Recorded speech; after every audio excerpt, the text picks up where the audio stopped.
well, boils and ghouls, as you can see, I'm definitely not in the mansion, but there's quite a few folks around here that you'd probably see visiting the mansion. Yes, indeed.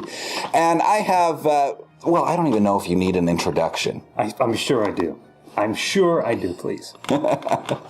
This is Academy Award-winning creature effects artist.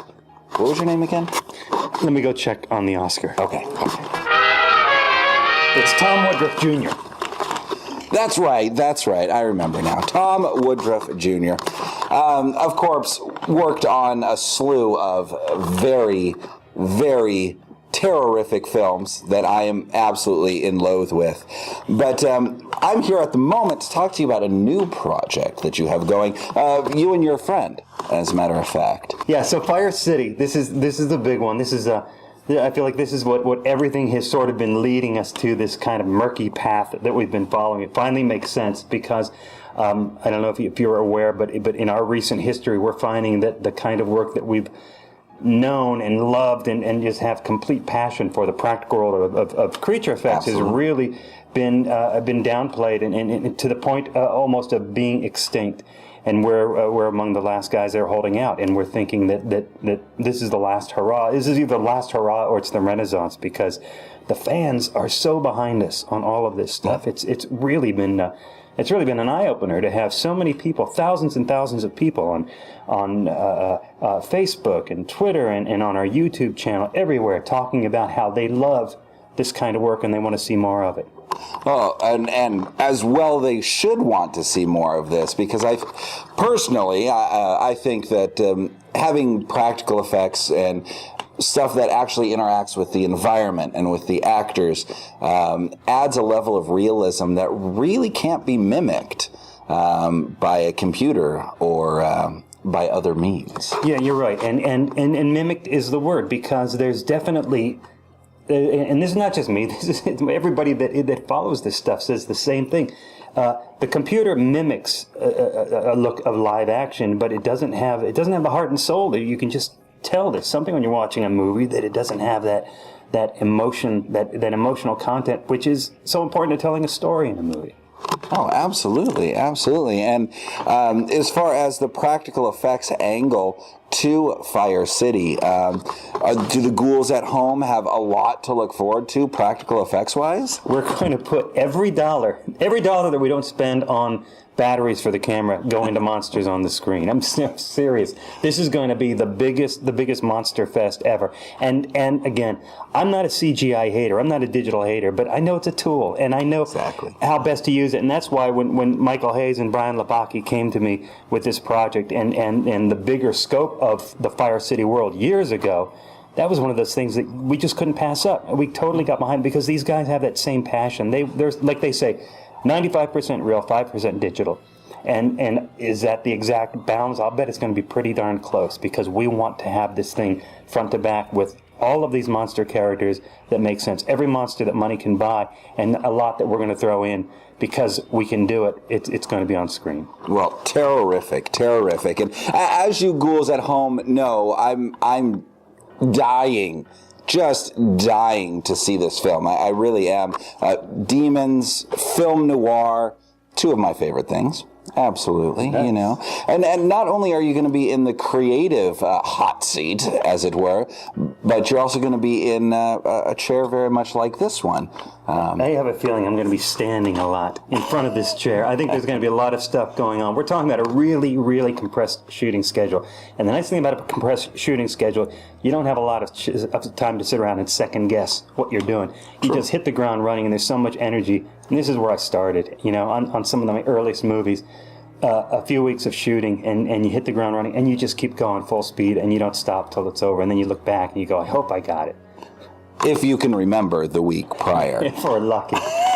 You mentioned a Kickstarter. Yeah. So the creeps at home can help make this happen? Is that what you're saying? Here's what's amazing about Kickstarter. Kickstarter, if you don't know, and I'm sure everybody out there knows more about it than I do. To me, it's this amazing collection of people that you can go to Kickstarter. You can find all kinds of avenues of inventions and art and music and games and movies.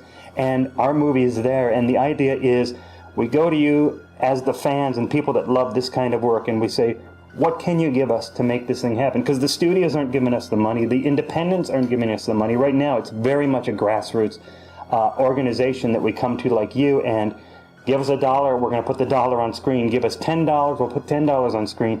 We have people that have been contributing $10,000. That's going into my pocket. But the dollar and the $10 is going on screen. And for every contribution that comes in, the nice thing about Kickstarter is you become part of this family. You become part of this production that we're doing. And you might not be standing right behind me with your hands in your pocket, watching over my shoulder and seeing everything I do, but it's about as close as you're going to get to that, because you're going to be getting updates.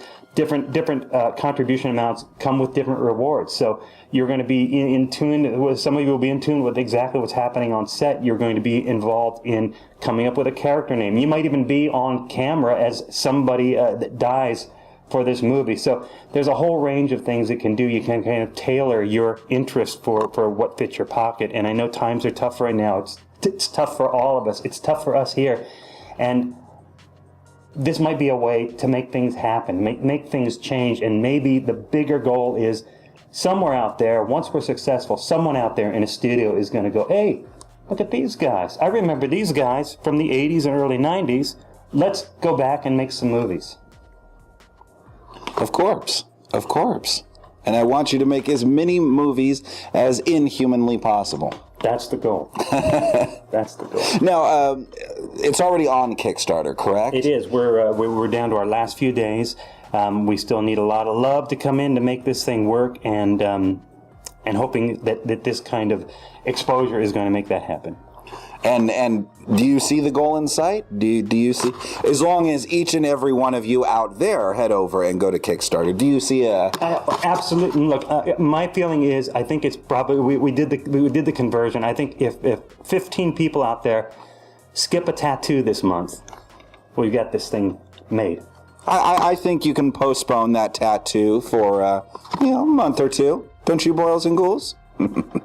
Absolutely. Now, where can they get all the gory details on the internets? Go to Kickstarter.com, do a search for Fire City Interpreter of Signs, and that'll take you right to our spot. Also, maybe we can send you a link. You can put that up and direct people there.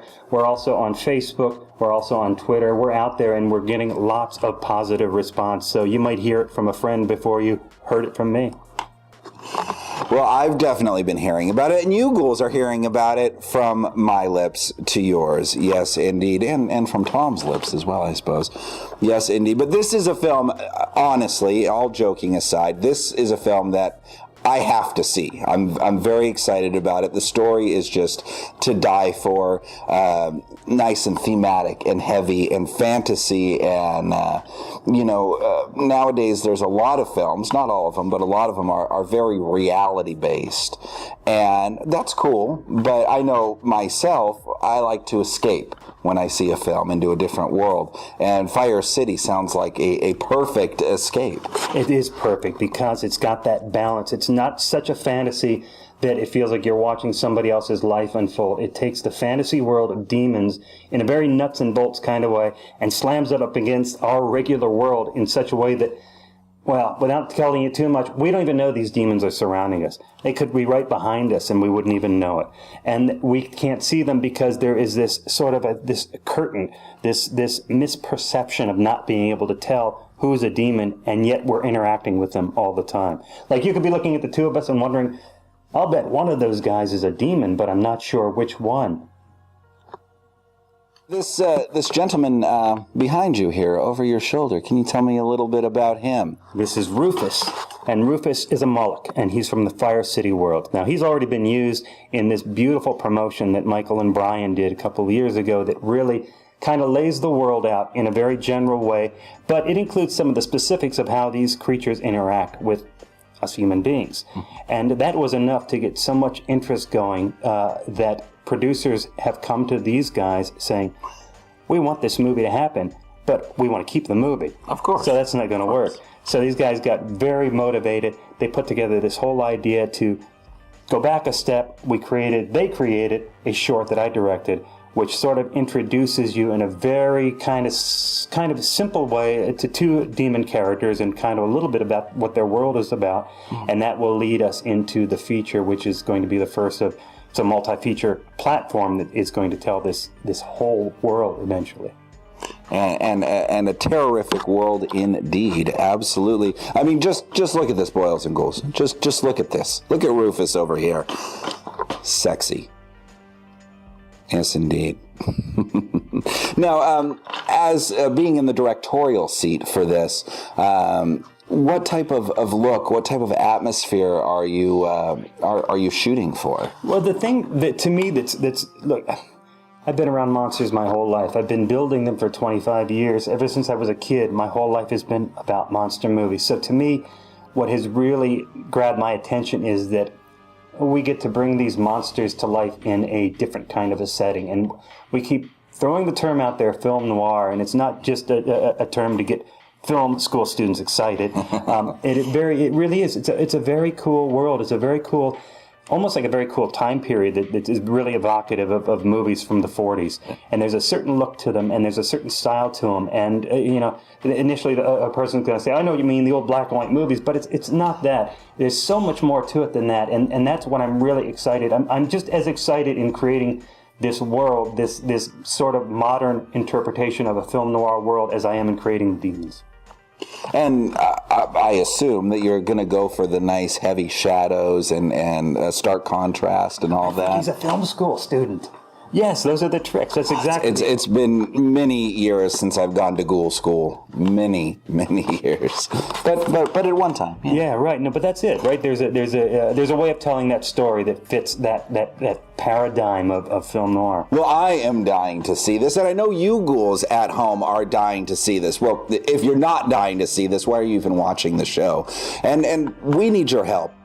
You need the help. Rufus needs the help. We need the help to make Fire City happen. And can you tell us again, Tom, where they can send their help? Yeah, this is the easy part. FireCity.com/Kickstarter will take you right to the right place, and you can join the group that's already behind us.